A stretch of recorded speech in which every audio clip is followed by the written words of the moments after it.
মৃত্যু নিয়ে এত সুন্দর লেখা আগে কখনো পড়েছেন কিনা বা শুনেছেন কিনা তা আমার জানা নেই।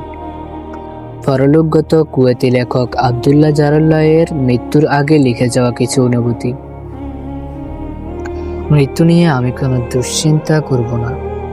আমার মৃতদেহের কি হবে সেটা নিয়ে কোনো অযথা আগ্রহ দেখাবো না। আমি জানি আমার মুসলিম ভাইরা করণীয় সবকিছুই যথাযথভাবে করবে। তারা প্রথমে আমার পরনের পোশাক খুলে আমাকে বিবস্ত্র করবে, আমাকে গোসল করাবে, তারপর আমাকে কাফন ফেরাবে, আমাকে আমার বাসগৃহ থেকে বের করবে। আমাকে নিয়ে তারা আমার নতুন বাসগৃহ অর্থাৎ কবরের দিকে রওনা হবে। আমাকে বিদায় জানাতে বহু মানুষের সমাগম হবে। অনেক মানুষ আমাকে দাফন দেবার জন্য তাদের প্রত্যহিক কাজকর্ম কিংবা সবার সময়সূচি বাতিল করবে, কিন্তু দুঃখজনকভাবে অধিকাংশ মানুষ এর পরের দিনগুলোতে আমার এই উপদেশগুলো নিয়ে গভীরভাবে চিন্তা করবে না। আমার ব্যক্তিগত জিনিসের উপর আমি অধিকার হারাবো।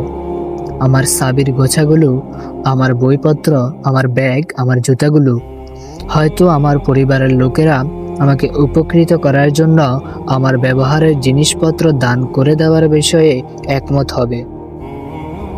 এই বিষয়ে তোমরা নিশ্চিত থাকো যে এই দুনিয়া তোমার জন্য দুঃখিত হবে না, অপেক্ষাও করবে না। এই দুনিয়ার ছুটে চলা এক মুহূর্তের জন্য থেমে যাবে না। অর্থনৈতিক কর্মকাণ্ড কিংবা ব্যবসা বাণিজ্য সবকিছু চলতে থাকবে। আমার দায়িত্ব বা কাজ অন্য কেউ সম্পাদন করা শুরু করবে। আমার ধন সম্পদ বিধিসম্মতভাবে আমার ওয়ারিসদের হাতে চলে যাবে, অথচ এর মাঝে এই সম্পদের জন্য আমার হিসাব নিকাশ আরম্ভ হয়ে যাবে। ছোট এবং বড়, অনুপরিমাণ এবং কিয়দংশ পরিমাণ সবকিছুর হিসাব হবে। আমার মৃত্যুর পর সর্বপ্রথম যা হারাতে হবে তা আমার নাম। কেননা যখন আমি মৃত্যুবরণ করব, তারা আমাকে উদ্দেশ্য করে বলবে, কোথায় লাশ?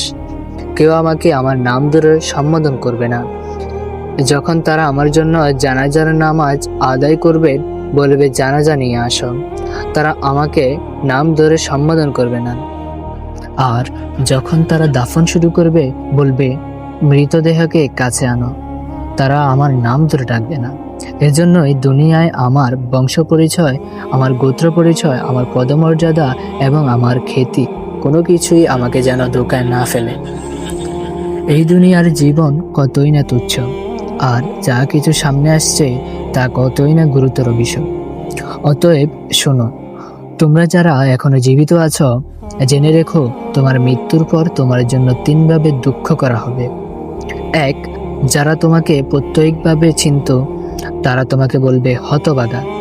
দুই, তোমার বন্ধুরা বড়জোর তোমার জন্য কয়েক ঘন্টা বা কয়েকদিন দুঃখ করবে, তারপর তারা আবার গল্পগুজব বা হাসি ঠাট্টাতে মত্ত হয়ে যাবে।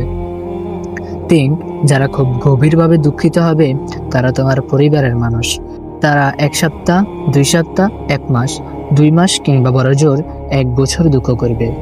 এরপর তারা তোমাকে স্মৃতির মণিকোঠায় যত্ন করে রেখে দেবে। মানুষদের মাঝে তোমাকে নিয়ে গল্প শেষ হয়ে যাবে, অতঃপর তোমার জীবনের নতুন গল্প শুরু হবে, আর তা হবে পরকালের জীবনের বাস্তবতা। তোমার নিকট থেকে নিঃশেষ হবে তোমার সৌন্দর্য, ধন সম্পদ, স্বাস্থ্য, সন্তানাদি, বসতবাড়ি, প্রাসাদসমূহ, জীবনসঙ্গী।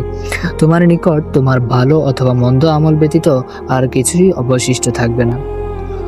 শুরু হবে তোমার নতুন জীবনের বাস্তবতা, আর সেই জীবনের প্রশ্ন হবে তুমি কবর আর পরকালের জীবনের জন্য এখন কি প্রস্তুত করে এনেছো। বস্তুত এই জীবনের বাস্তবতা সম্পর্কে তোমাকে গভীরভাবে মনোনিবেশ করা প্রয়োজন। এই জন্য তুমি যত্নবান হও। ফরজ ইবাদতগুলির প্রতি, নফল ইবাদতগুলির প্রতি, গোপন সাদাকার প্রতি, ভালো কাজের প্রতি, রাতের নামাজের প্রতি, যেন তুমি নিজেকে রক্ষা করতে পারো। এই লেখাটির মাধ্যমে তুমি মানুষকে উপদেশ দিতে পারো, কারণ তুমি এখনো জীবিত আছো। এর ফলাফল আল্লাহর ইচ্ছায় তুমি কিয়ামত দিবসে মিজানের পাল্লায় দেখতে পাবে।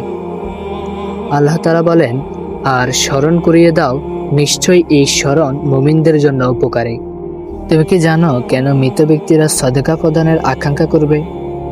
যদি আরেকবার দুনিয়ার জীবনে ফিরতে পারত। আল্লাহ তাআলা বলেন, হে আমার রব, যদি তুমি আমাকে আরেকটু সুযোগ দিতে দুনিয়ার জীবনে ফিরে যাবার, তাহলে আমি অবশ্যই সদকা প্রদান করতাম।